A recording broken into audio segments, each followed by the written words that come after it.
నమస్తే, నేను మీ ఈశ్వర్. ఈ6 న్యూస్కి స్వాగతం. వార్తల్లోని ముఖ్య అంశాలు: బీఆర్ఎస్ నుంచి కాంగ్రెస్ పార్టీలోకి ఫిరాయించిన ఎమ్మెల్యేలపై అనర్హత వేటు వేయాలన్న పిటిషన్పై విచారణను సుప్రీంకోర్టు ఫిబ్రవరి 18కి వాయిదా వేసింది. బీఆర్ఎస్కు చెందిన 10 మంది ఎమ్మెల్యేలు 2024 మార్చి మే మధ్య కాలంలో పార్టీని వీడినారు.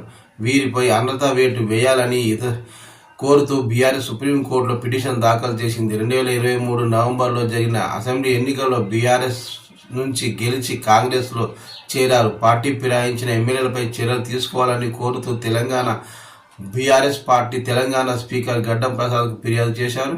స్పీకర్ నిర్ణయం తీసుకోనందున తెలంగాణ హైకోర్టును ఆశ్రయించిన బీఆర్ఎస్ పార్టీ ఫిరాయింపు ఎమ్మెల్యేలపై తగిన సమయంలోపు నిర్ణయం తీసుకోవాలని తెలంగాణ హైకోర్టు 2024 నవంబర్లో ఆదేశించింది. హైకోర్టు ఆదేశించిన కూడా ఎలాంటి నిర్ణయం తీసుకోలేదని బీఆర్ఎస్ నాయకులు ఈ ఏడాది జనవరిలో 2 వేర్వేరు పిటిషన్లు దాఖలు చేశారు. ఈ 2 పిటిషన్లను కలిపి విచారిస్తామని కోర్టు తెలిపింది. దీంతో ఈ పిటిషన్ల విచారణను సోమవారం ప్రారంభించింది.